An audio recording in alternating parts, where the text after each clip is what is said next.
B. Collins. Peter B. Collins, News and Comment. It's Monday, February 27th, 2017. Last night, a worldwide audience viewing the Academy Awards was shocked, as in the final moments, Warren Beatty and Faye Dunaway gave the Best Picture award to the wrong team of producers. And it was a very awkward moment. But the night before in Atlanta, the Democratic National Committee gave the chairmanship job to the wrong person. In Atlanta, there's no error implicated. It was the outcome of a tainted vote. Now, first to Hollywood, where I have little to add to the mountains of coverage that has already occurred. But Warren Beatty and Faye Dunaway were out there to present the Best Picture award. Somebody gave them the wrong envelope. And Beatty, to his credit, kind of stammered and waited a minute, dragged it out, hoping that somebody would say, would come rushing out and say, oh, we gave you the wrong envelope. But then, if you remember their roles as Bonnie and Clyde, Clyde handed the loaded weapon to Bonnie, and she pulled the trigger and announced that La La Land had won Best Picture when, in fact, the award went to Moonlight. And my issue, of course, is what happened the night before in Atlanta. And it wasn't a wrong envelope situation.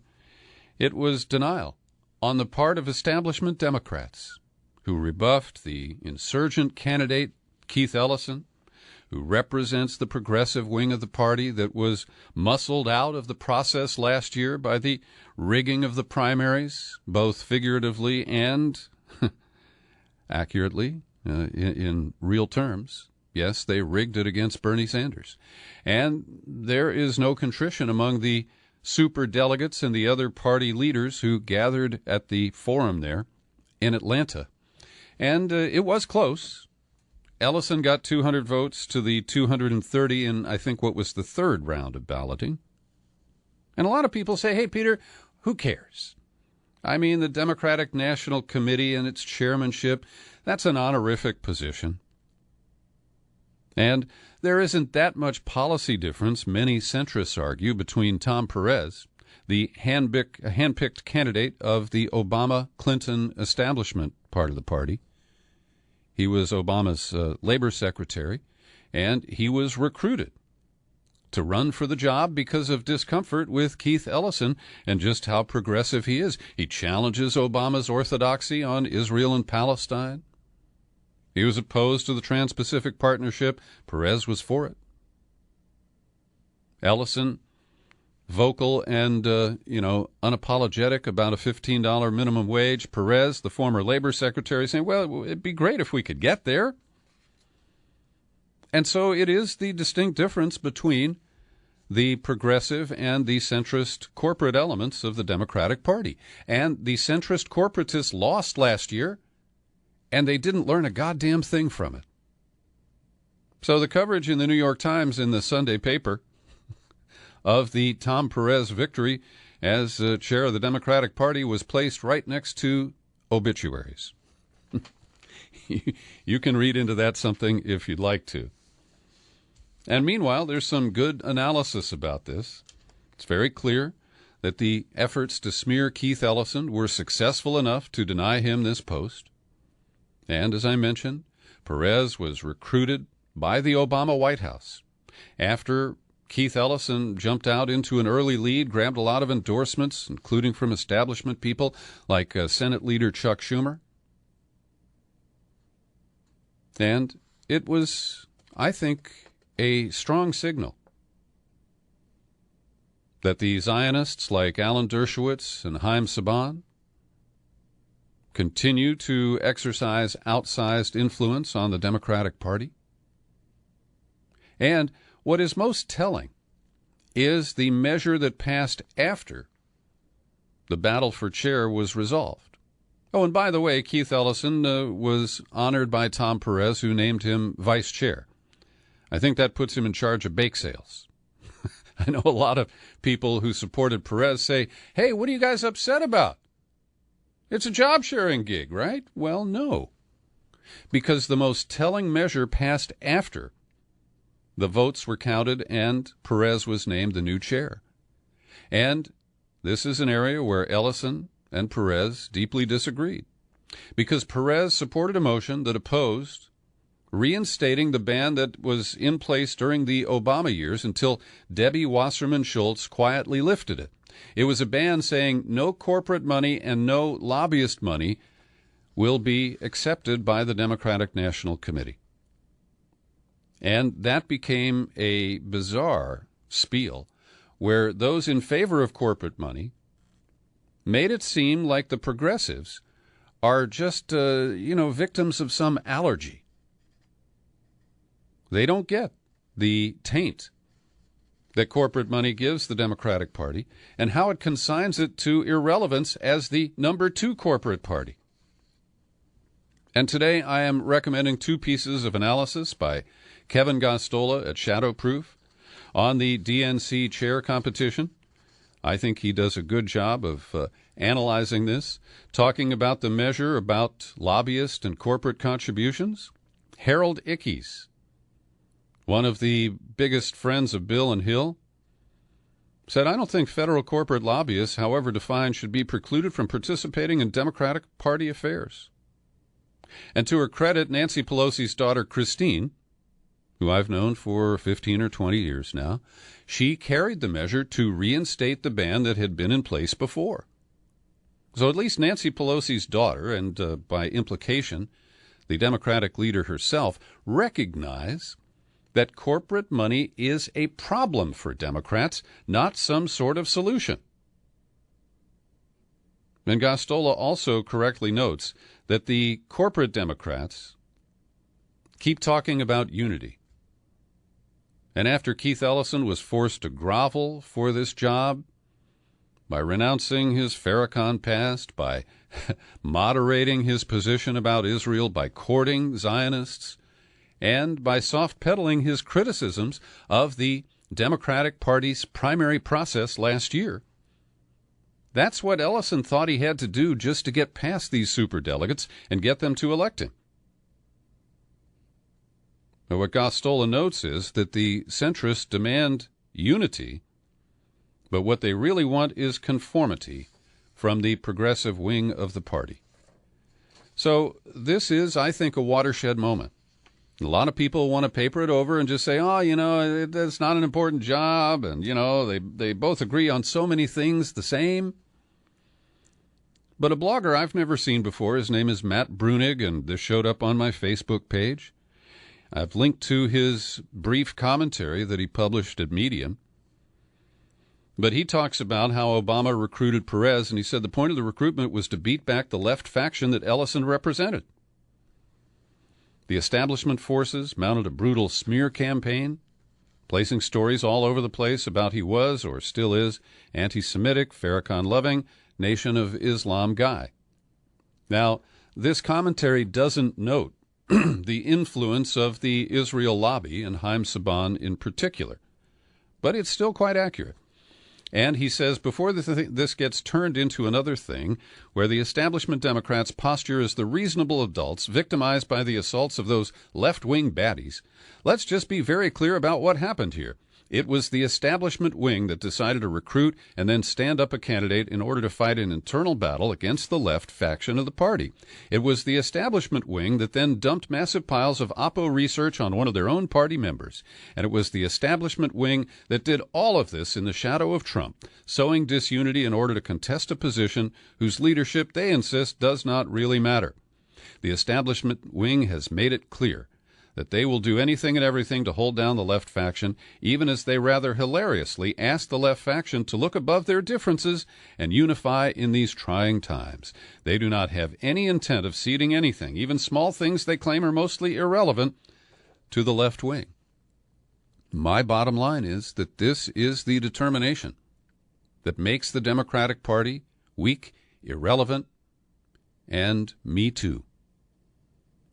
And in the era of Trump, this is not sustainable, and it will not lead to greater victories. I saw one of my Facebook friends say, I don't care, I just want to see the Democrats win again. This is not a formula for Democrats to win unless they want conservative Democrats like the ones who populated the majority that made Pelosi Speaker back in 2007. The Rahm Emanuel recruits of all those self-funding millionaire Democrats who couldn't be relied upon to vote for baseline Democratic issues. And I caught an interesting think piece at Salon over the weekend. I've linked to Anas Shivani's article. It's called America Last, the Case for Moral Disengagement from Politics in the Age of Trump. And he correctly notes the rise of fascism. He's studied it. And he says that he has identified points of similarity between Trump and Italy's fascist leader Benito Mussolini.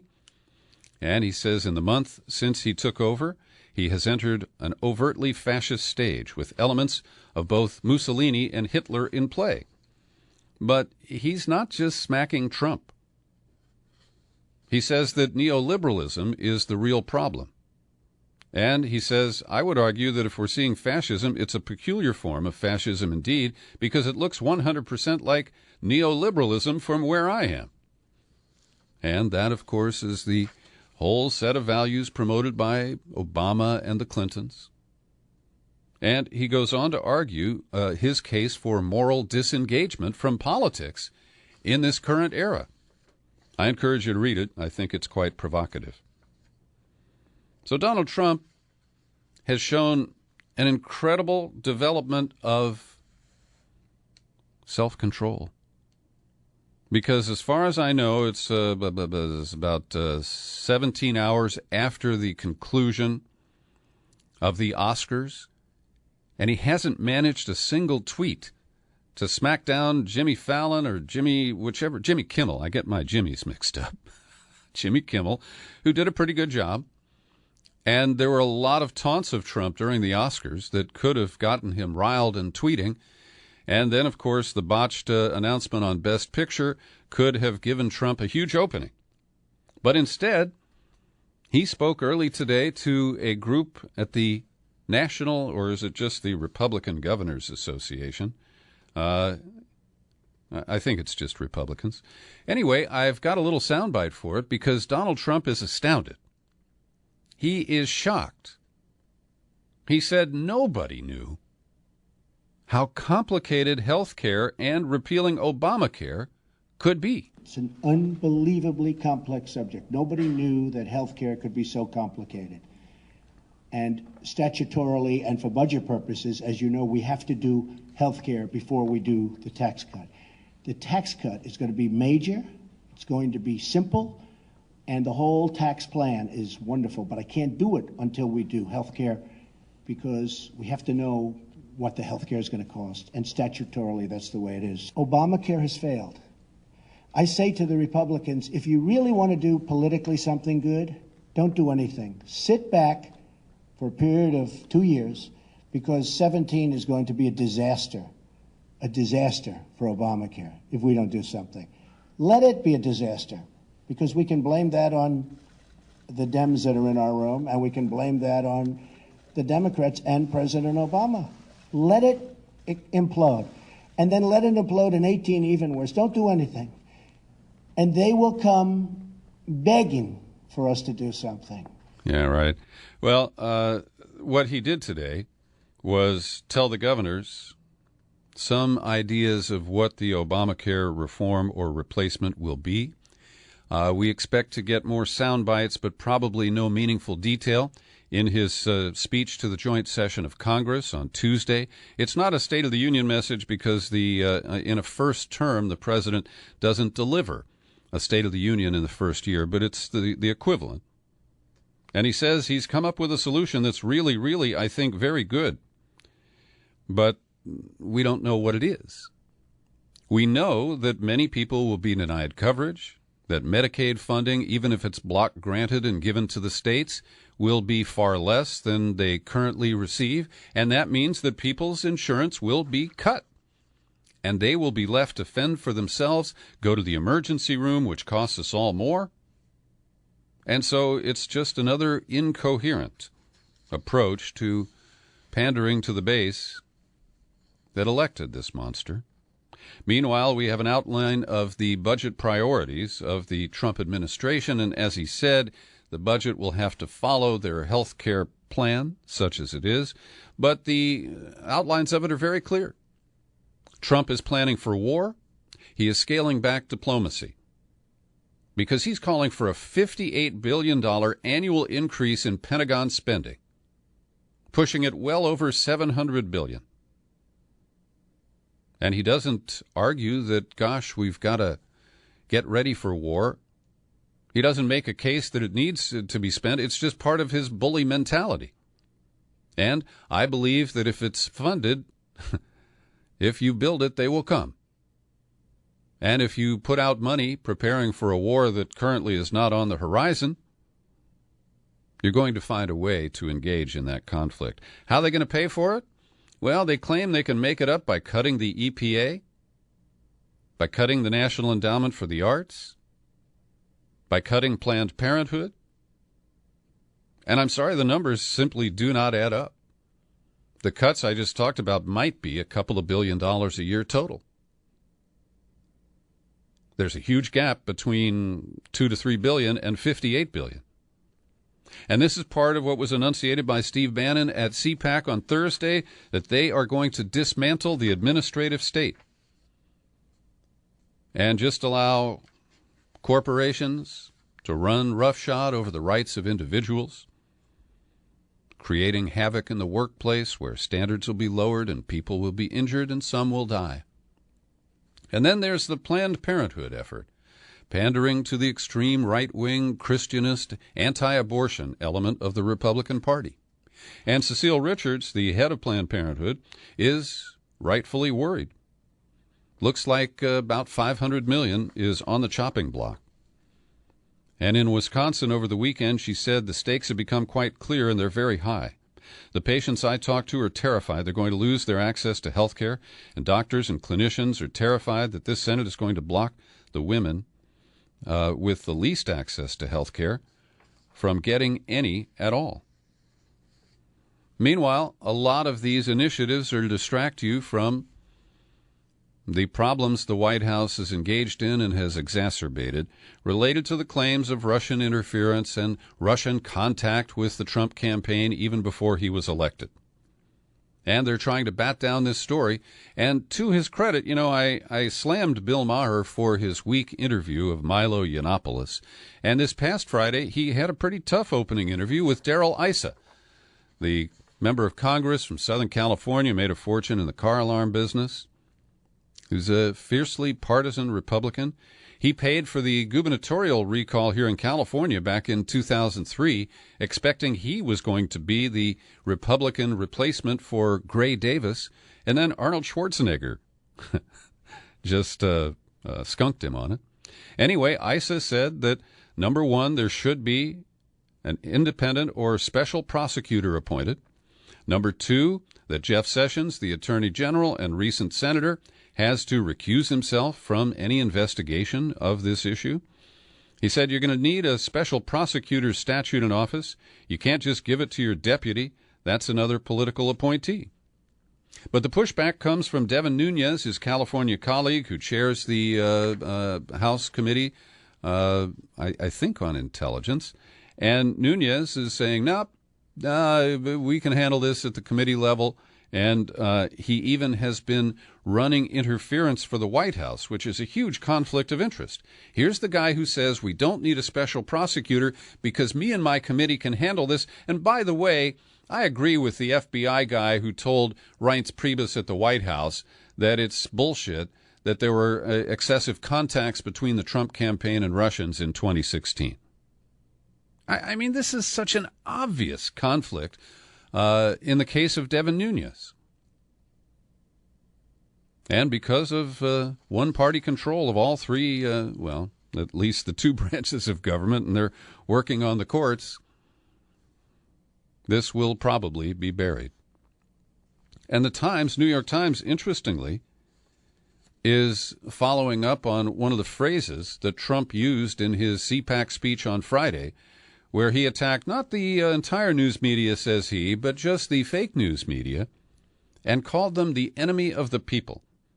And Andrew Higgins wrote a piece tracing the use of that phrase all the way back to the French Revolution. But in the last 150 years, it has been a favorite phrase of dictators. First Lenin, who in 1917 said that he declared in Pravda that the terror against the enemies of the people, which was being confronted by the Bolshevik Revolution, was to rid the Russian people of landowners and capitalists as a class. Then Stalin, who took over in 1924, he expanded the scope of those branded enemies of the people, including people who just happen to be political opponents. And so, did Steve Bannon look that up? He's the only guy in the White House who apparently reads and knows history. And so, by using this phrase, enemy of the people, is he intentionally and subliminally injecting this Russian dictatorship phrase into the American lexicon here in the 21st century? I think that's a very interesting question. Meanwhile, the White House on Friday decided to bar journalists from the New York Times, CNN, BuzzFeed, and the LA Times and Politico from a meeting that was in the office of the press secretary, Sean Spicer, and is generally open to anybody who wants to show up. But they're setting up the red carpet there, or the Studio 54 velvet rope, the rope line, because the organizations that were invited were Breitbart News, the One America News Network, and the Washington Times, along with a few others. Now, if this becomes a pattern, I'll become more alarmed. It is something that is worthy of note and could be the initiation of a pattern of behavior that would be deeply troubling. But again, turning to Kevin Gosztola, the talented young journalist at Shadowproof, he writes that, well, gosh, maybe this is a good way to bust the access journalism that plagues the corporate media, that's fed symbiotically by the media and by the sources that it seduces or cozies up to. I've linked to his commentary and invite you to read it. That's in the show file of the podcast at peterbcollins.com. And every day I like to stop for a minute and thank the people who support my work here at the podcast with your subscriptions. People like Eric Bohl, Craig Baylog, Judy Holloway, Linda Gray, and many others. I invite you to join them to help keep this little machine going. I do appreciate your support. Go to peterbcollins.com, click on the button that says menu, and then click on, it pulls down, you click on Become a Subscriber, and then you go to the sign-up page, and it's as easy as pie. And I meant to include this when I had the Trump soundbite a couple of minutes ago, but I'll play it for you now. I don't know who Joe Rivera is, but on Facebook, he put up a video where he took Trump's press conference from a week or so ago, and all he did was slow it down. And there are ways now you can slow it down without affecting the pitch of the voice.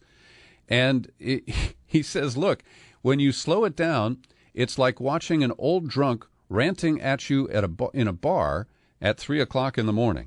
Take a listen to a little snippet here of Donald Trump on Quaaludes. Well, I guess one of the reasons I'm here today is to tell you the whole Russian thing, that's a ruse. That's a ruse. And by the way, it would be great if we could get along with Russia, just so you understand that. Now, tomorrow you'll say, Donald Trump wants to get along with Russia. This is terrible. It's not terrible. It's good. We had Hillary Clinton try and do a reset. We had Hillary Clinton give Russia 20% of the uranium in our country. You know what uranium is, right? It's a thing called nuclear weapons and other things, like lots of things are done with uranium, including some bad things. So it's quite a hoot, and perhaps you want to check it out. I put the link in the show file of today's podcast, and you can put it back up on Facebook and share it with your community of friends, too. I thought it was a pretty funny little video. Meanwhile, on the deportation front page story on Sunday's New York Times notes that the morale at the ICE Department, the Immigration and Customs Enforcement and Border Patrol, has increased, quote, exponentially since the release of Trump's revised orders last week. We still haven't seen the same travel ban executive order that's been put on hold by the courts, but we're told to expect that any day. And last week they noted a number of new aggressive actions by ICE. At Kennedy Airport, passengers arriving on a nonstop flight from San Francisco had to show their documents before they were allowed to get off the plane? Have you ever seen that before? I mean, that's a domestic flight. What possible role does ICE have in examining the passengers on a domestic flight?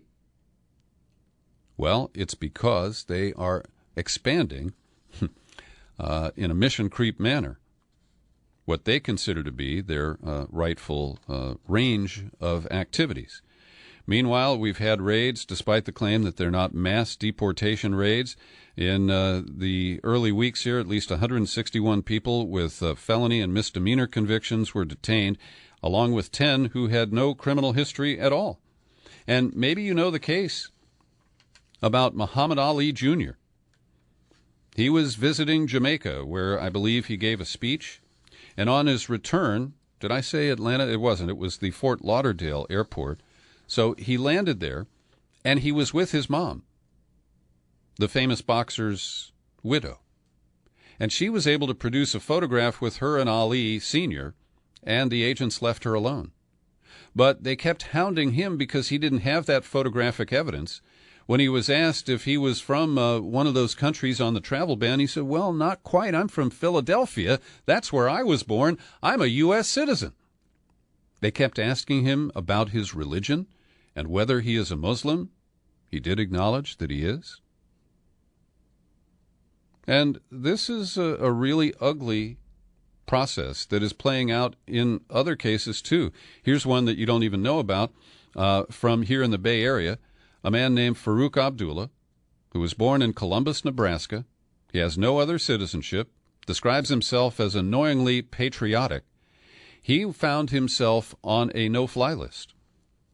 He was able to fly from Berlin to Amsterdam, but when he tried to board his flight to San Francisco, they said, you've been blocked by U.S. Customs.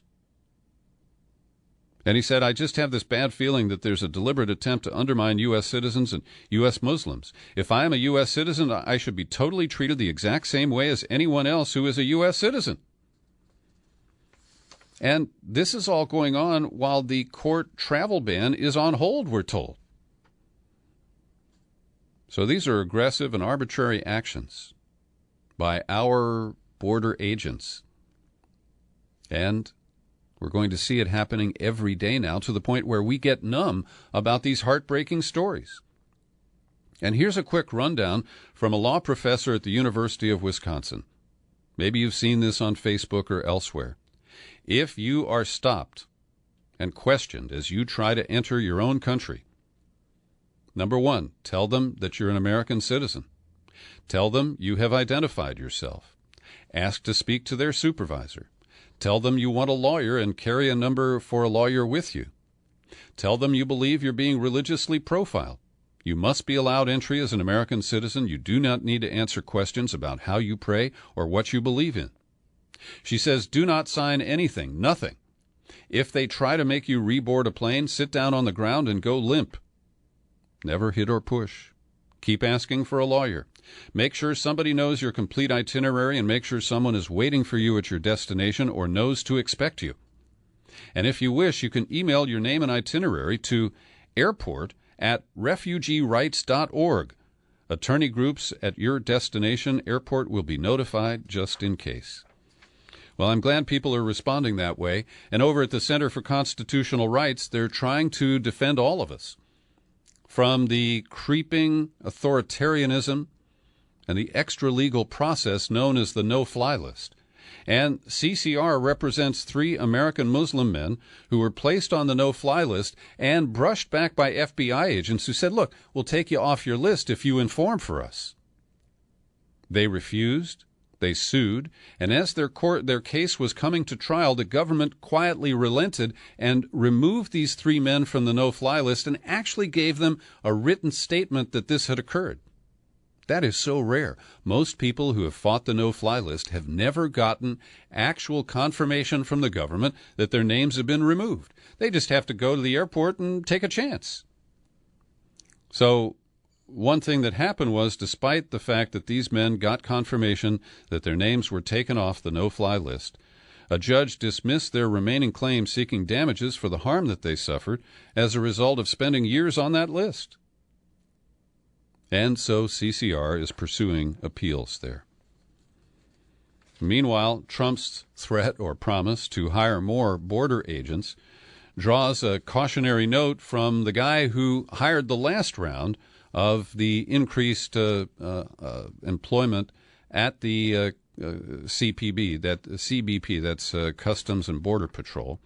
His name is James Tomczyk, and he headed their Internal Affairs Department, and he was the guy who monitored their last hiring surge.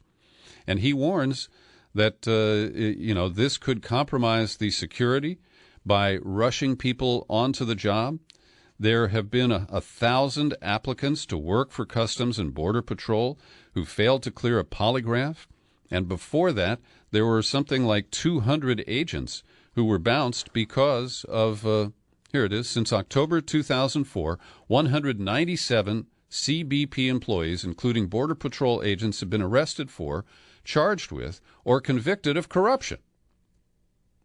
And if they don't scrutinize these people as they hire them or before, we could end up with even more problems like that. And finally today, I've linked to this powerful editorial in Sunday's New York Times entitled The Costs of Mr. Trump's Dragnet. And it's really stunning. We spend more on immigration and customs enforcement and the Border Patrol than on all other federal law enforcement agencies combined. It's now $19 billion a year, and Trump won't be cutting that to pay for the increase at the Pentagon. Also, ICE and Border Patrol already refer more cases for federal prosecution than the entire Justice Department. The size of the Border Patrol more than doubled in the 90s, doubled again after 9/11, and now they're seeking to add 10 to 15,000 more of these officers. Estimates of Trump's wall started at 10 to 12 billion. He said 8. The real figure is between 27 billion and 40 billion. The Inspector General at Homeland Security reported in 2014 that the Border Patrol had spent $360 million over 8 years on drones, but found little or no evidence that the drones made the border more secure. Then there's the cost of detaining people inside this country. We have 34,000 immigration detention beds at an estimated annual cost of $2 billion, $5.5 million a day. And for people who think that undocumented immigrants in this country are leeches, well, the Social Security Administration estimates that unauthorized immigrants pay about $13 billion a year into Social Security, and the net outflow in one form or another to them is about $1 billion. So that's $12 billion that non-citizens contribute to your retirement and my retirement every year. And if you talk about booting all of them out of the country, the Times estimates it would cost $400 to $600 billion to deport them all, and it would reduce the gross domestic product by $1 trillion. Trump's supposed to be this brilliant businessman, bringing business principles to government. What bullshit. Thanks for joining me for my news and comment podcast, available every day on YouTube and at peterbcollins.com. Happy trails to you until we meet again. Happy trails to you. smile.